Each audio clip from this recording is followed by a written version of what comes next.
Putain, c'est impressionnant. Aujourd'hui, on va parler d'un SUV compact. Pas comme les autres, je vous présente le Jeep Avenger 4XE dans sa finition Overland. Et autant vous le dire tout de suite, c'est peut-être la plus polyvalente de la gamme. Jeep nous promet un vrai esprit baroudeur dans un format urbain avec une motorisation hybride légère et 4 roues motrices. Est-ce que cette promesse est tenue? C'est ce qu'on va voir ensemble dès maintenant. Mais avant, je vous laisse vous abonner à la chaîne de Capsule.tv, nous ajouter sur les réseaux Instagram et TikTok. Et c'est parti. Alors commençons tout de suite par ce qui saute aux yeux. Et pas trop dans cette couleur malheureusement, mais c'est le design. Un vrai esprit baroudeur, on l'a dit, et là, c'est tout à fait le cas. Donc ce Jeep Avenger en finition Overland, il affirme clairement son caractère tout-terrain dès le premier regard. On retrouve la fameuse calandre à 7 fentes Jeep qui donne tout de suite le ton. On retrouve des feux LED avec une signature moderne et regardez ici le détail, ils ont été reculés à l'intérieur de la carrosserie afin d'être mieux protégés. Et oui, ça, si c'est pas un caractère de tout-terrain, je me demande ce que c'est. Cette finition Overland, elle ajoute des sabots de renfort à l'avant et à l'arrière et des jupes latérales qui vont être renforcées et qui donnent au véhicule une vraie crédibilité off-road. On a regardé des petits détails très sympas avec cette couleur verte ici sur le bouclier et ce vert qu'on retrouvera aussi directement sur le capot avec des petits détails qui représentent, je pense, les Alpes. Et vous allez me dire à quoi sert ce sticker directement sur le capot. En fait, ça sert pour contrer la lumière et ne pas vous éblouir quand vous conduisez. J'avais même pas vu, on a des petits détails très sympas avec le Jeep Performance LED ici. On retrouve à l'intérieur du feu des espèces de petits X, des petits motifs qui sont assez sympas. Il y a vraiment, je trouve, ce souci du détail. Et sur le côté, qu'est-ce que ça donne? Eh bien, regardez, oui, on a cet esprit 4x4, on a cet esprit baroudeur. On retrouve ici des barres de toit qui ont été ajoutées dans cette finition avec le pack que nous avons sur la Jeep. La mention Jeep, la mention Avenger juste ici.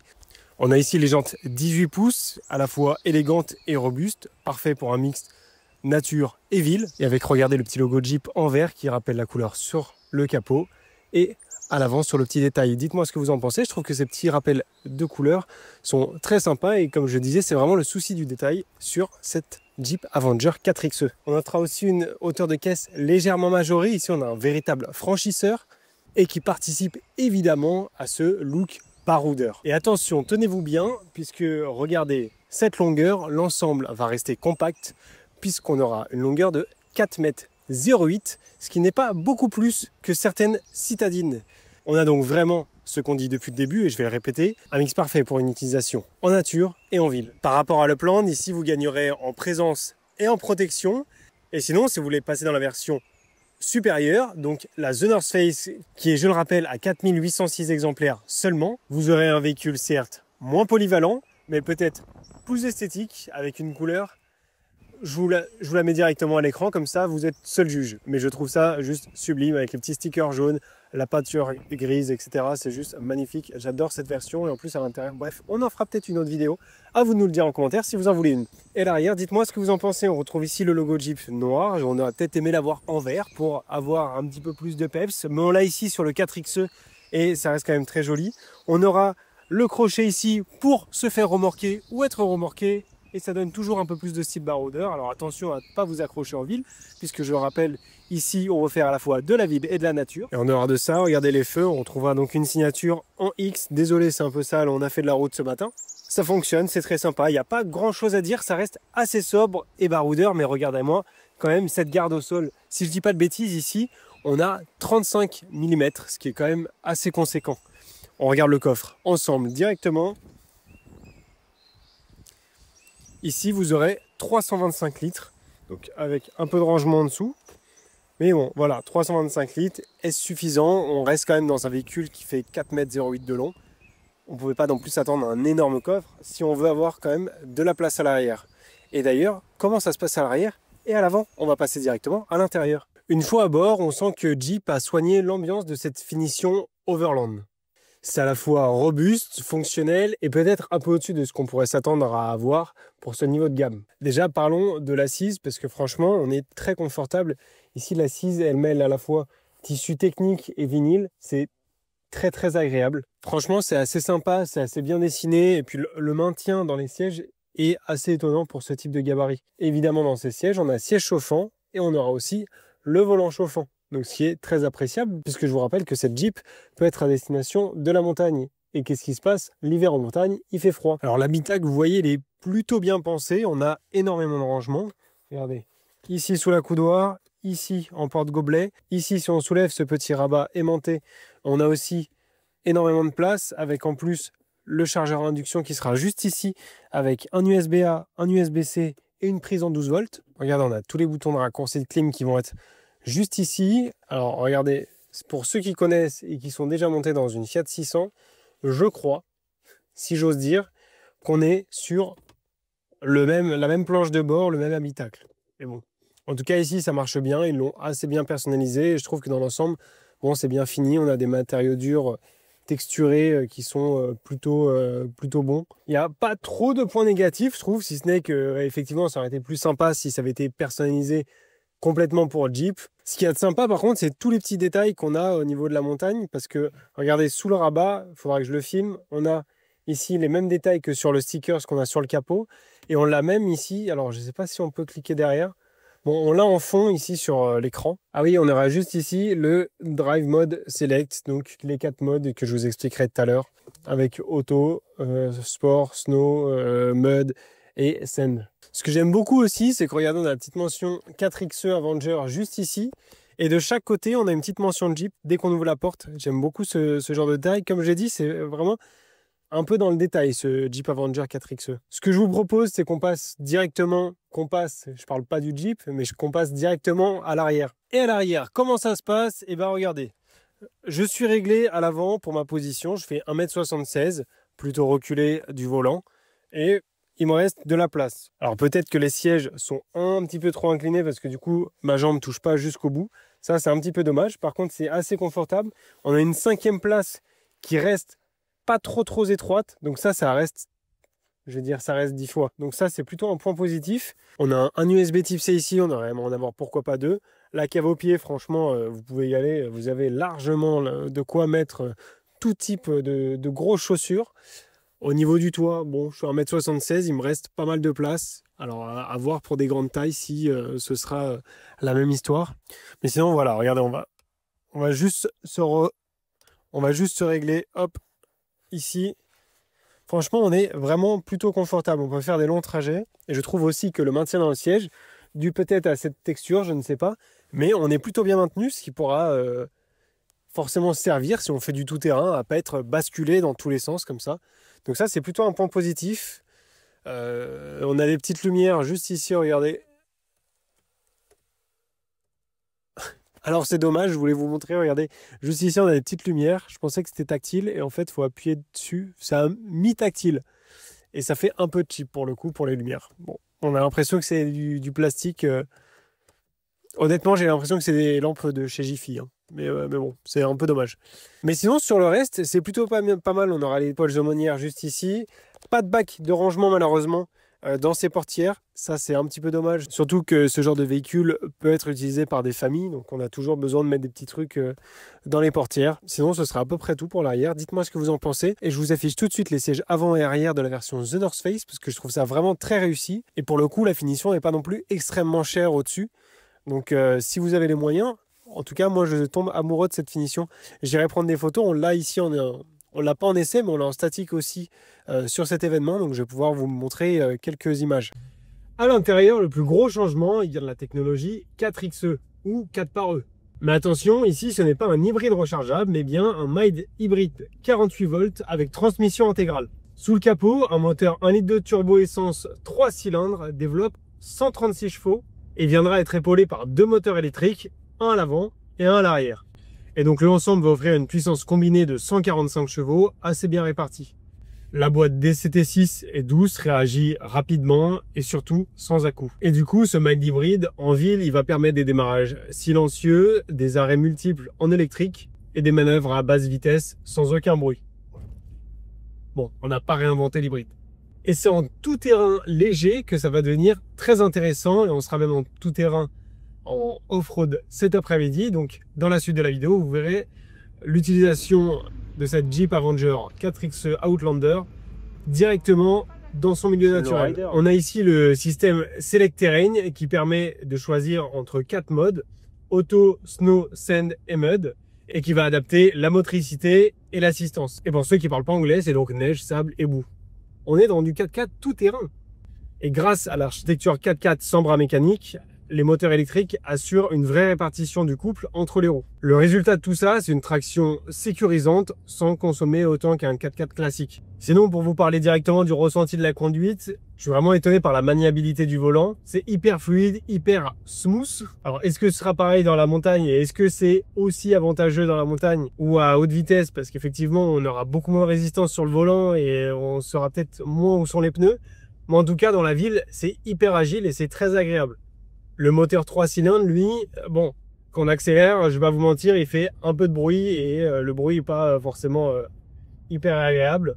Mais bon, c'est pas quelque chose de dérangeant et c'est uniquement sur les fortes accélérations. Sinon, dans l'ensemble, la voiture est hyper silencieuse. Sinon, un petit défaut, mais qui n'en est pas un, si vous n'habitez pas la montagne et vous achetez ce Jeep, il faudra changer les pneus parce que là, on est dans les pneus M+S. Donc, c'est les pneus Mud and Snow.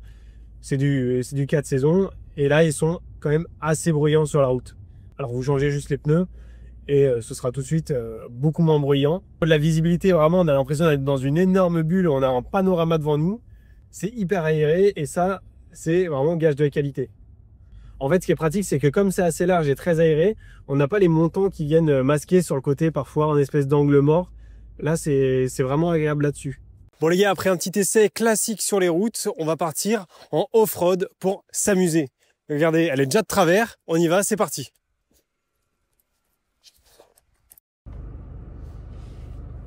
Ok les gars, c'est parti pour le off-road.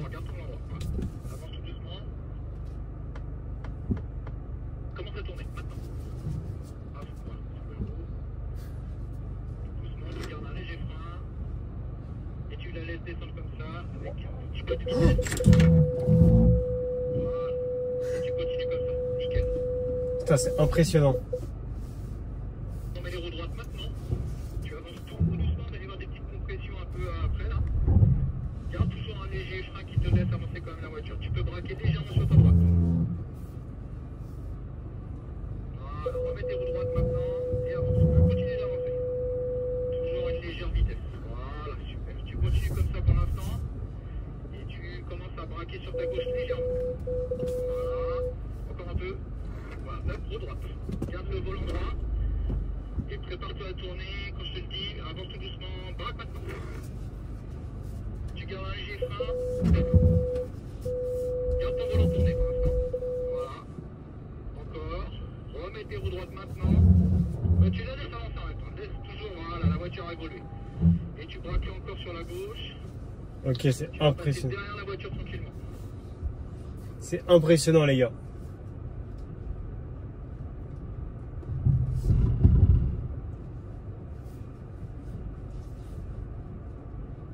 Et tu continues, tu vas aller vers ta droite. Tu vas aller, tu vois, il y a une légère montée là en face de toi. Tu vas tout droit. C'est impressionnant les gars parce que Tu continues. Je te récupère de l'autre côté. il y a des moments où on ressent vraiment le vide sous la roue. On a l'impression qu'on va piquer du nez et en fait pas du tout. La voiture est plus que stable. Là vers moi et tu vas passer sur l'extérieur ici à gauche.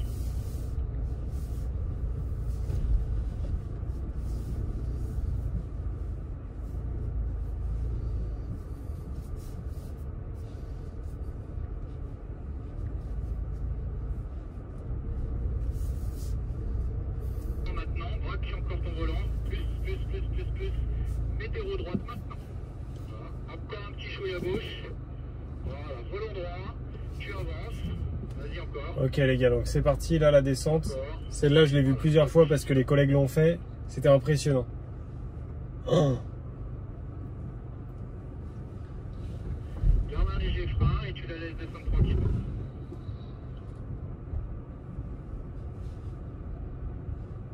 Tu repars sur la droite.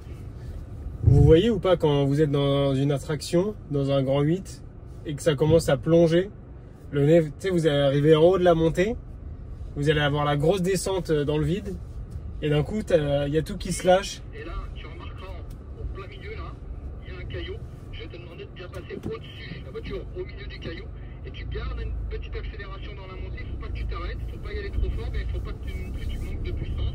Donc tu continues, et tu laisses les roues patiner si ça patine. Encore. Il ne faut pas relâcher quand tu sens que ça patine, sinon forcément ça fait arrêter la voiture. En face, continue en face. Ok, c'est impressionnant, ça passe tout seul. Tu fais tout le tour, tu vas passer un peu plus loin là-bas devant. Je pense que le maître mot de cet essai off-road, c'est vraiment impressionnant. Tu vas passer entre les deux arbres ici, en douceur.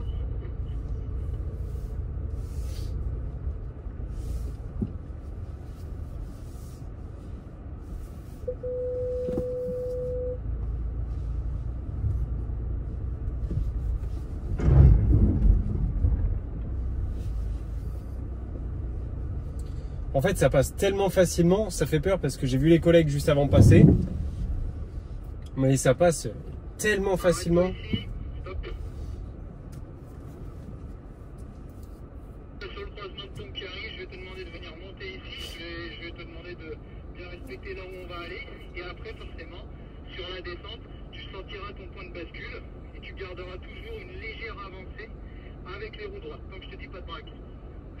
Allez, on est parti, t'avances tranquillement.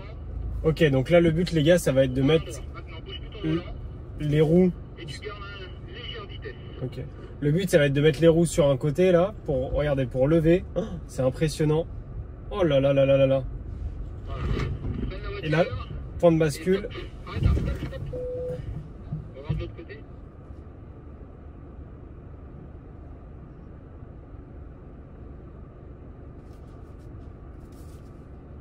Tu gardes les roues droites, avance tranquillement.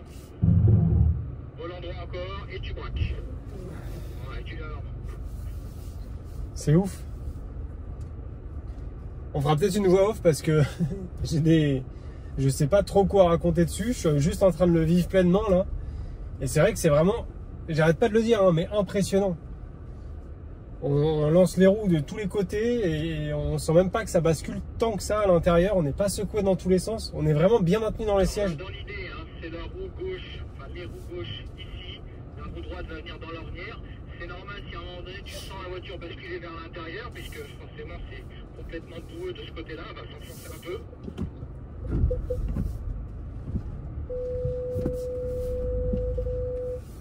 Tu continues comme ça. Les roues droites pour l'instant. Les roues droites encore. Commence à tourner un petit peu, légèrement. Remets le volant droit si tu peux. Volant droit, voilà. Légèrement sur la gauche. Voilà, et remets le volant droit. Volant droit. Doucement sur les gaz. Et garde le volant droit par contre. Encore, tout doucement. Stop. Braque maintenant. En douceur. On devrait passer à quelques centimètres près. Vas-y. Tout doucement. Ouais, nickel. Allez. Reste volant tourné. Hein. Reste volant tourné encore. Voilà. Volant droit, maintenant tu peux. Reste au volant droit. Et tu avances tranquillement et tu peux tourner tranquillement. En fait, il y a des moments où ils nous disent reste volant droit alors qu'on voit que ça, on a l'impression qu'on va foncer soit dans un arbre, soit une petite butte sur le côté. Côté gauche, le petit bunting là-bas.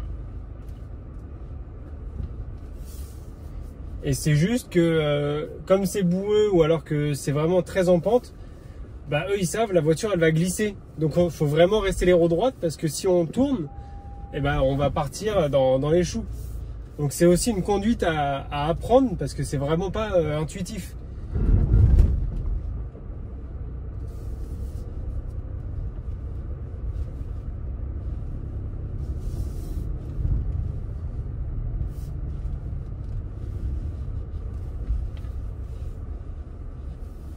Juste après l'arbre, là, tu braques à fond, à droite, et tu viens vers moi. On va en parler maintenant. Le rayon de braquage est vraiment très. Allez, tu viens. On va en parler maintenant. Le rayon de braquage il est vraiment excellent. Voilà, légèrement par là. Top, roue droite. Voilà, stop.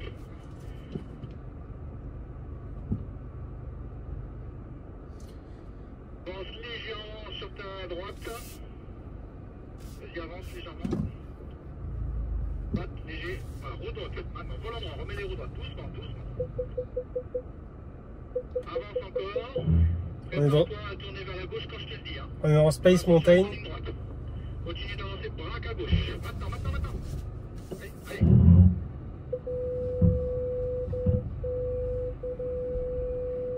Top. Essaye de reculer un peu. Remets les roues droites, voilà, essaye de reculer un peu. Stop, stop, stop. Allez, braque à fond. De l'autre côté. Voilà, essaye là. Voilà, tu remets les roues droites maintenant et tu la laisses filer en face.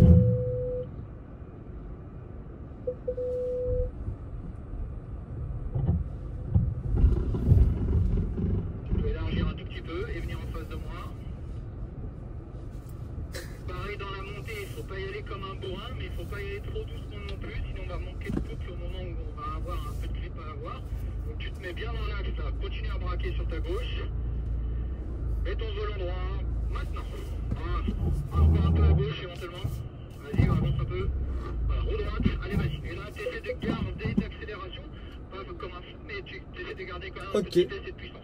Ok, vous êtes prêts les gars? Allez, encore. Voilà, commence à braquer dans le virage, en douceur. Voilà, et tu gardes maintenant le volant droit. Voilà. C'est fou. Je veux cette voiture. Mais dans la version The North Face que je vous ai montré. Ok, nickel. Tu peux repasser ici après. À gauche et puis tu peux te remettre derrière en attente. Allez, garde l'accélération, viens légèrement sur ta gauche. Encore, légèrement sur la gauche. Mets tes roues droites maintenant. Pas trop vite, ça sert à rien d'aller trop vite non plus. Voilà, nickel. Tu ralentis. Stop, stop. Stop, stop. Vas-y, va légèrement sur ta droite. Et garde le pied sur le frein pour l'accompagner dans la descente. Légèrement sur la droite, remets ton volant droit. Continue avec un léger frein, tu la laisses avancer tranquillement. Tu pars sur la gauche. Voilà. Et tu fais un demi-tour là, tu fais une boucle dans la partie qui est devant toi là. Et on refait la montée dans l'autre sens. Encore. Tu braques un petit peu. Mets ton volant droit maintenant. On avance encore. Voilà. Rebraque un petit peu. Allez, c'est bon. Maintenant, garde les roues droites et avance. Sans lâcher l'accélérateur. Voilà, encore. Voilà, super, nickel. Et tu ralentis. Bien sur la droite maintenant. Hop. Garde les roues droites comme ça, légèrement sur la gauche. Léger. Voilà, encore un peu léger. Voilà, roue droite. Et tu la laisses descendre, tu l'accompagnes au frein, tu la laisses avancer.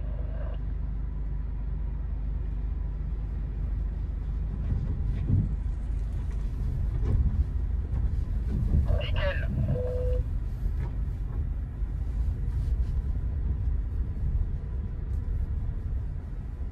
Et si jamais cette séquence off-road vous a plu, sachez qu'elle est accessible à tous, moyennant un coût entre 300 et 360 € selon que vous soyez propriétaire de Jeep ou non. Sachez que en tant que propriétaire de Jeep, vous pouvez venir avec votre propre véhicule ou retrouver à la Jeep Academy une configuration égale au vôtre. Vous aurez dans ce prix inclus le repas, ainsi qu'une photo avec les équipes et les participants, et un certificat en fin de journée attestant de votre activité. Vous aurez aussi quelques petits goodies Jeep, enfin bref, tout est au top, je vous la conseille fortement. Eh bien écoutez, maintenant c'est l'heure du reveal du prix, mais juste avant un petit débrief. On a fait, donc vous avez vu, du off-road, et pendant qu'on l'a fait, j'ai pas eu énormément de choses à dire parce qu'en fait j'étais juste impressionné par ce qui se passait, de mettre la voiture dans tant de conditions extrêmes, on va dire, parce que ça n'était pas, c'était pas vraiment extrême, mais bon, c'était quand même des situations dans lesquelles on a peu l'habitude de rouler, et donc de voir la voiture se dandiner d'un côté de l'autre, lever des roues à plus de 40 cm du sol parfois. Enfin, c'était vraiment, je trouve, impressionnant. J'ai fait que dire ça pendant toute la durée du off-road. Et ce qui me fait dire que ce Jeep Avenger 4XE, c'est vraiment une belle alliance entre le tout-terrain et la ville. Parce qu'il est à la fois compact, il dispose de tous les équipements dont vous avez besoin. Et puis, si pendant un week-end, vous voulez partir à la chasse, au ski, dans la montagne, que sais-je, même dans une dune de sable, Et bah vous pouvez le faire avec cette nouvelle Jeep Avenger 4XE dans sa version Overland, qu'on disait la plus polyvalente de la gamme. Et sinon vraiment le véhicule est sain, simple à conduire et puis surtout sécurisant, et je pense que ce sera vraiment le maître mot de cet essai aussi, avec impressionnant bien sûr, mais ce sera sécurisant. On sait qu'on peut passer partout. Et donc maintenant, comme d'habitude, petite partie sur le prix. Je me suis pas spoil afin de d'abord avoir une expérience pas guidée en tout cas par le prix et de vraiment m'imprégner de ce véhicule que j'ai particulièrement aimé. Ce véhicule est affiché à... On est à 34 750 €. Donc ça, c'est le prix du Jeep Avenger 4XE dans sa finition Overland. Et il faut savoir que nous, on a rajouté quelques options. Donc dans les options, on a le stickers sur le capot qui est en accessoire à 132 €. Et aussi les inserts verts sur le pare-choc en accessoire. Mais vous avez vu à l'avant, c'est ça qui rendait assez sympa et un peu comme dans la The North Face là où c'est en jaune. Et je trouve ça vraiment très joli ce petit détail. Et sans, je trouve qu'il y a un peu moins d'âme sur ce véhicule. Enfin, ça lui donne un petit côté un peu plus peps, plus, je sais pas, plus vivant. J'aime beaucoup. Donc ce détail qui est à 46 €. On rappelle juste que pour le sticker sur le capot, je pense que c'est important de le mettre même à 132 €. Parce qu'effectivement, quand on va être dans la montagne et qu'il y aura de la réverbération, et ce sticker qui permet justement de contrer cet effet réverbération et d'éviter d'être ébloui à l'intérieur de la voiture. Donc c'est plutôt pratique, surtout pour l'usage de cette Jeep. Et en plus, on a le petit détail sympa d'avoir le petit dessin cartographique des Alpes. Et en plus de ça, sur ce véhicule, on aura le pack premium, dont je vous affiche toutes les options ici à 1000 €. Et le pack hiver, dont je vous affiche aussi les options. Ce qui nous rend un prix final de 37 728 € pour la version qu'on a essayé aujourd'hui. Sinon, si vous voulez mettre un pied dans la gamme Avenger chez Jeep, la gamme va commencer à 25 150 €. Donc ce qui est assez abordable puisque c'est le prix d'appel presque d'une Renault 5. Je vais pas vous le cacher, de mon côté, je préfère largement prendre un Avenger. Pour conclure, en finition Overland, ce Jeep Avenger 4XE 2025 trouve un vrai et réel équilibre. Il est compact mais costaud, technologique sans être gadget et surtout bien plus capable que la majorité de ses rivaux urbains et surtout à ce tarif. Curieusement, le choix du mild hybride est plutôt intelligent et très bien exploité. Pour les amateurs de design, de modularité ou tout simplement de route un peu sale, je pense que cet Overland est vraiment le compromis parfait. Et pour vous, donc, le meilleur choix dans cette gamme Avenger 4XE. Si jamais vous visez un côté plus exclusif et baroudeur, peut-être regardez vers la version The North Face, dont on a mis quelques vidéos précédemment dans la vidéo, mais je vous en remets 2-3 ici parce que je la trouve vraiment canon. Mais honnêtement, en dehors du style, celle qui coche le plus de cases dans la polyvalence, elle est sûrement sous vos yeux. Je vous laisse vous abonner à la chaîne YouTube Capsule.tv, ça nous soutient énormément. Et surtout, je vous laisse rejoindre nos réseaux sur Instagram et TikTok avec plus d'une vidéo par jour. Et on se dit à bientôt pour une nouvelle vidéo. C'était Maxime pour Capsule TV.